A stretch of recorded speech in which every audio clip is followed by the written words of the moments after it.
ओम शांति। 20 जनवरी 2025।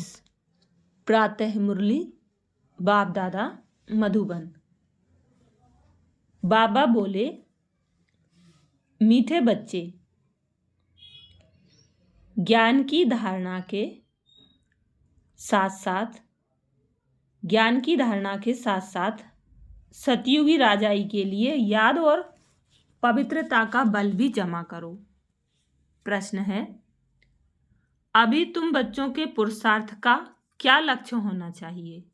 उत्तर, सदा खुशी में रहना, बहुत बहुत मीठा बनना, सबको प्रेम से चलाना, यही तुम्हारे पुरुषार्थ का लक्ष्य हो। इसी से तुम सर्वगुण संपन्न 16 कला संपूर्ण बनेंगे। दूसरा प्रश्न है, जिनके कर्म श्रेष्ठ हैं उनकी निशानी क्या होगी? उत्तर, उनके द्वारा किसी को भी दुख नहीं पहुंचेगा। जैसे बाप दुख हरता सुख करता है, ऐसे श्रेष्ठ कर्म करने वाले भी दुख हरता सुख करता होंगे। गीत बजा है, छोड़ भी दे आकाश सिंहासन, शिव धरती पर आ जा रे। ओम शांति। मीठे मीठे रूहानी बच्चों ने गीत सुना। यह मीठे मीठे रूहानी बच्चे किसने कहा? दोनों बाप ने कहा। निराकार ने भी कहा तो साकार ने भी कहा। इसलिए इनको कहा जाता है बाप व दादा। दादा है साकारी। अभी यह गीत तो भक्ति मार्ग के हैं। बच्चे जानते हैं बाप आया हुआ है और बाप ने सारे सृष्टि चक्र का ज्ञान बुद्धि में बिठाया है। तुम बच्चों की भी बुद्धि में है कि हमने 84 जन्म पूरे किए। अब नाटक पूरा होता है। अब हमको पावन बनना है, योग व याद से। याद और नॉलेज यह तो हर बात में चलता है। बैरिस्टर को जरूर याद करेंगे और उनसे नॉलेज लेंगे। इसको भी योग और नॉलेज का बल कहा जाता है। यह है नई बात। उस योग और ज्ञान से बल मिलता है हद का। यहाँ इस योग और ज्ञान से बल मिलता है बेहद का, क्योंकि सर्वशक्तिमान अथॉरिटी है। बाप कहते हैं, मैं ज्ञान का सागर भी हूँ। तुम बच्चे अब सृष्टि चक्र को जान गए हो। मूल वतन सूक्ष्म वतन सब याद है। जो नॉलेज बाप में है वह भी मिली है। तो नॉलेज को भी धारण करना है और राजाई के लिए बाप बच्चों को योग और पवित्रता भी सिखलाते हैं। तुम पवित्र भी बनते हो, बाप से राजाई भी लेते हो। बाप अपने से भी ज़्यादा मर्तबा देते हैं। तुम 84 जन्म लेते लेते मर्तबा गंवा देते हो। यह नॉलेज तुम बच्चों को अभी मिली है। ऊंचते ऊंच बनने की नॉलेज ऊंचते ऊंच बाप द्वारा मिलती है। बच्चे जानते हैं, अभी हम जैसे कि बाप दादा के घर में बैठे हैं। यह दादा ब्रह्मा, माँ भी है, वह बाप तो अलग है। बाकी यह माँ भी है, परंतु यह मेल का चोला होने के कारण फिर माता मुकर्रर की जाती है। इनको भी एडॉप्ट किया जाता है। उनसे फिर रचना हुई है। रचना भी है एडॉप्टेड। बाप बच्चों को एडॉप्ट करते हैं वर्षा देने के लिए। ब्रह्मा को भी एडॉप्ट किया है। प्रवेश करना व एडॉप्ट करना बात एक ही है। बच्चे समझते हैं और समझाते भी हैं। नंबर वार पुरुषार्थ अनुसार सबको यही समझाना है कि हम अपने परम पिता परमात्मा की श्रीमत पर इस भारत को फिर से श्रेष्ठ ते श्रेष्ठ बनाते हैं, तो खुद को भी बनना पड़े। अपने को देखना है कि हम श्रेष्ठ बने हैं। कोई भ्रष्टाचार का काम कर किसको दुख तो नहीं देते हैं। बाप कहते हैं, मैं तो आया हूं बच्चों को सुखी बनाने, तो तुमको भी सबको सुख देना है। बाप कभी किसको दुख नहीं दे सकता। उनका नाम ही है दुख हरता सुख करता। बच्चों को अपनी जांच करनी है। मनसा वाचा कर्मणा, हम किसको दुख तो नहीं देते हैं। शिव बाबा कभी किसको दुख नहीं देते। बाप कहते हैं, मैं कल्प कल्प तुम बच्चों को यह बेहद की कहानी सुनाता हूँ। अब तुम्हारी बुद्धि में है कि हम अपने घर जाएंगे, फिर नई दुनिया में आएंगे। अब की पढ़ाई अनुसार अंत में तुम ट्रांसफर हो जाएंगे। वापिस घर जाकर फिर नंबरवार पाठ बजाने आएंगे। यह राजधानी स्थापन हो रही है। बच्चे जानते हैं, अभी जो पुरुषार्थ करेंगे वही पुरुषार्थ तुम्हारा कल्प कल्प का सिद्ध होगा। पहले पहले तो सभी को बुद्धि में बिठाना चाहिए कि रचता और रचना के आदि मध्य अंत की नॉलेज को बाप के सिवाय कोई नहीं जानते हैं। ऊंचते ऊंच बाप का नाम ही है। ऊंचते ऊंच बाप का नाम ही गुम कर दिया है। त्रिमूर्ति नाम तो है, त्रिमूर्ति रास्ता भी है, त्रिमूर्ति हाउस भी है। त्रिमूर्ति कहा जाता है ब्रह्मा विष्णु शंकर को। इन तीनों का रचयिता जो शिव बाबा है, उस मूल का नाम ही गुम कर दिया है। अभी तुम बच्चे जानते हो, ऊंचते ऊंच है शिव बाबा, फिर है त्रिमूर्ति। बाप से हम बच्चे यह वर्षा लेते हैं। बाप की नॉलेज और वर्षा यह दोनों स्मृति में रहे तो सदैव हर्षित रहेंगे। बाप की याद में रहे, फिर तुम किसको भी ज्ञान का तीर लगाएंगे तो अच्छा असर होगा, उसमें शक्ति आती जाएगी। याद की यात्रा से ही शक्ति मिलती है। अभी शक्ति गुम हो गई है क्योंकि आत्मा पतित तमो प्रधान हो गई है। अब मूल फिक्रात यह रखनी है कि हम तमो प्रधान से सतो प्रधान बने। मन मना भाव का अर्थ भी यह है। गीता जो पढ़ते हैं उनसे पूछना चाहिए, मन मना भाव का अर्थ क्या है। यह किसने कहा, मुझे याद करो तो वर्षा मिलेगा। नई दुनिया स्थापन करने वाला कोई श्री कृष्ण तो नहीं है, वह प्रिंस है। यह तो गाया हुआ है, ब्रह्मा द्वारा स्थापना। अब करण करावनहार कौन भूल गए हैं। उनके लिए सर्वव्यापी कह देते हैं। कहते हैं ब्रह्मा विष्णु शंकर आदि सब में वही है। अब किसको कहा जाता है? अब इसको कहा जाता है अज्ञान।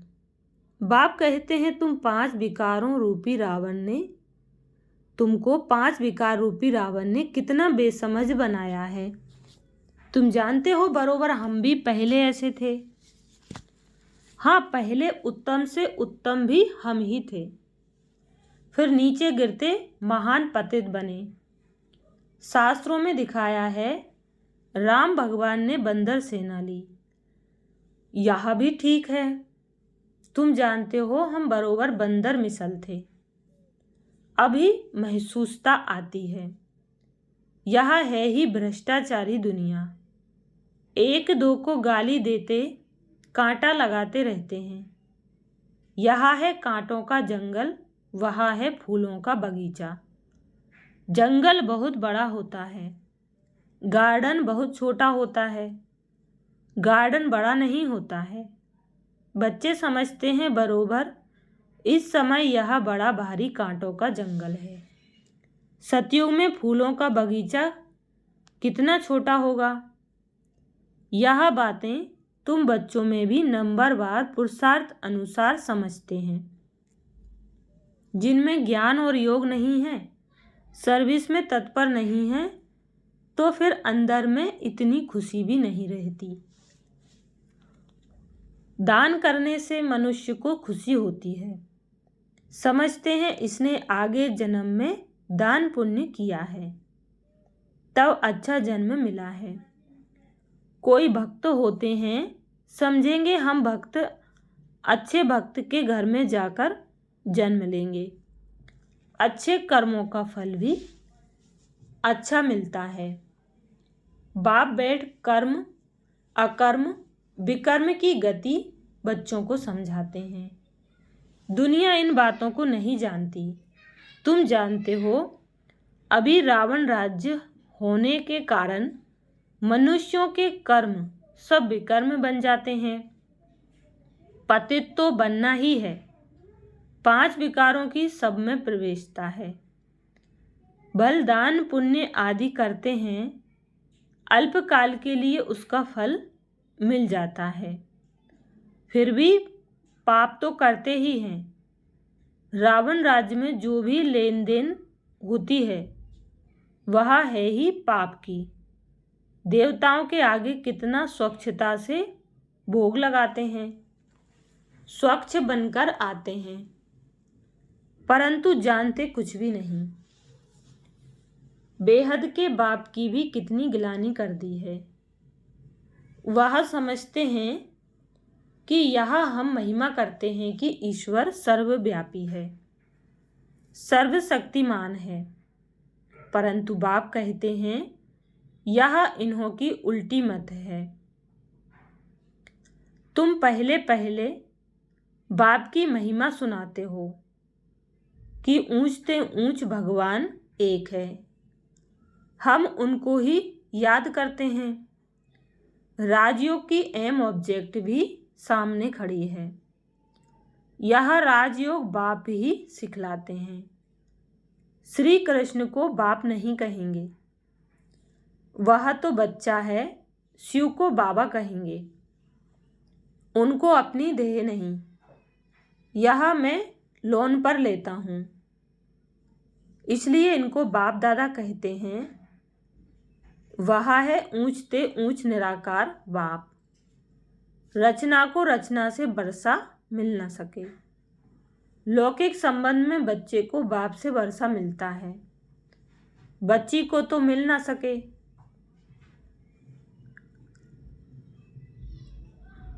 अब बाप ने समझाया है, तुम आत्माएं हमारे बच्चे हो, प्रजापिता ब्रह्मा के बच्चे बच्चियां हो। ब्रह्मा से वर्षा नहीं मिलना है, बाप का बनने से ही वर्षा मिल सकता है। यह बाप तुम बच्चों को सम्मुख बैठ समझाते हैं। इनके कोई शास्त्र तो बन नहीं सकते।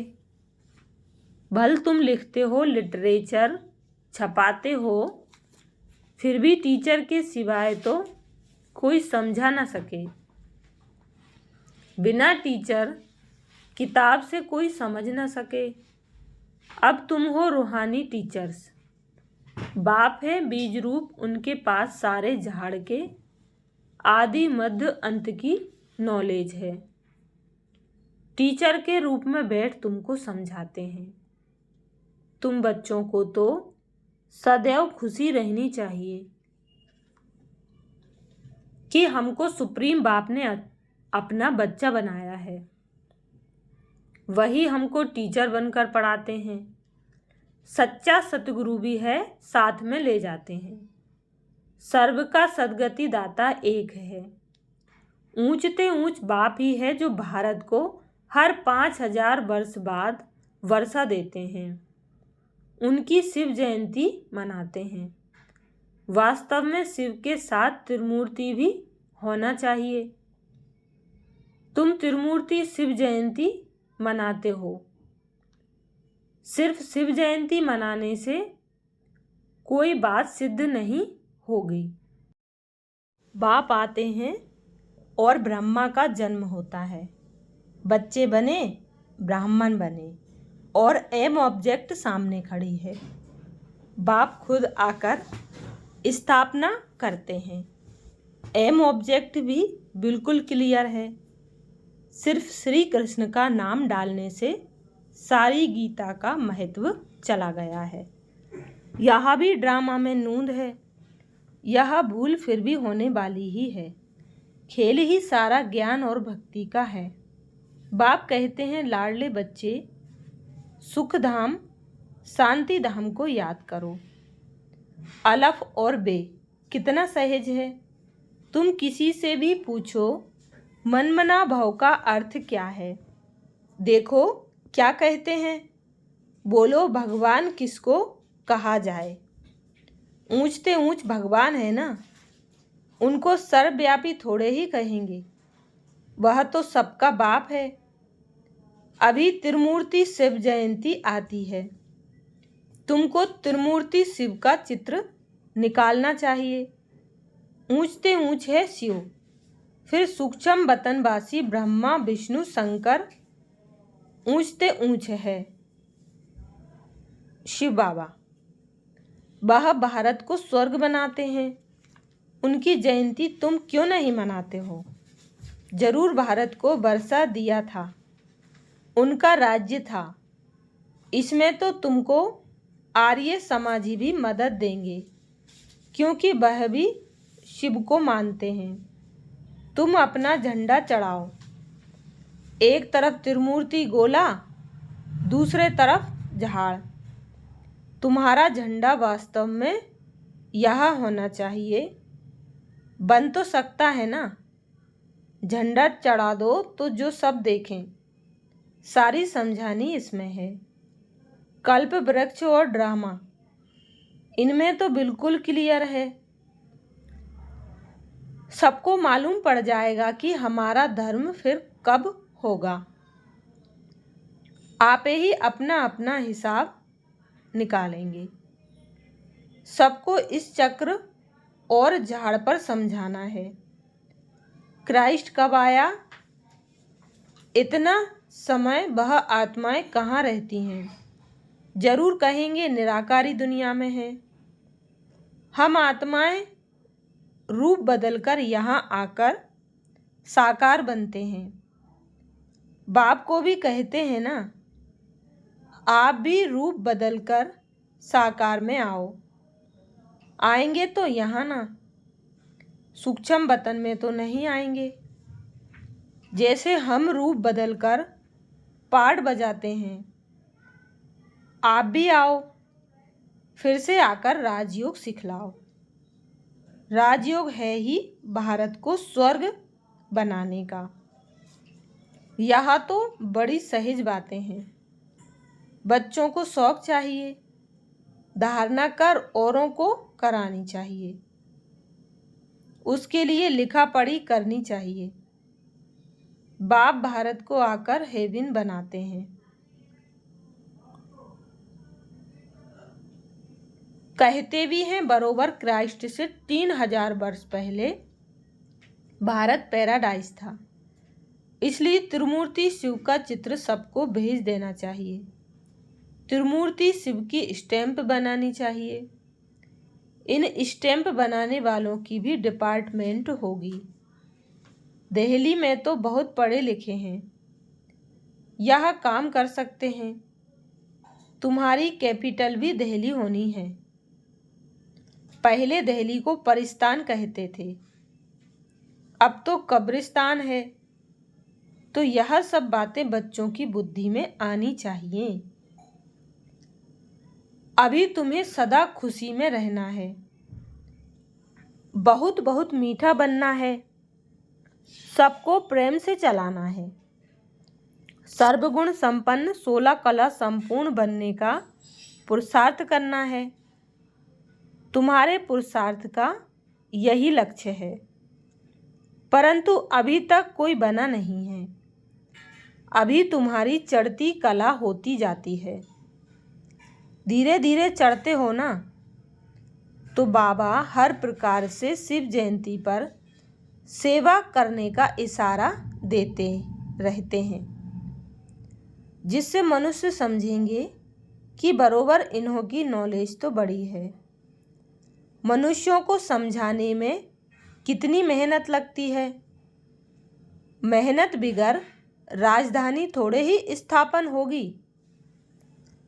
चढ़ते हैं, गिरते हैं, फिर चढ़ते हैं। बच्चों को भी कोई ना कोई तूफान आता है। मूल बात है ही याद की। याद से ही सतो प्रधान बनना है। नॉलेज तो सहज है। बच्चों को बहुत मीठे ते मीठा बनना है। एम ऑब्जेक्ट तो सामने खड़ी है। यह लक्ष्मी नारायण कितने मीठे हैं। इन्हों को देख कितनी खुशी होती है। हम स्टूडेंट की यह एम ऑब्जेक्ट है। पढ़ाने वाला है भगवान।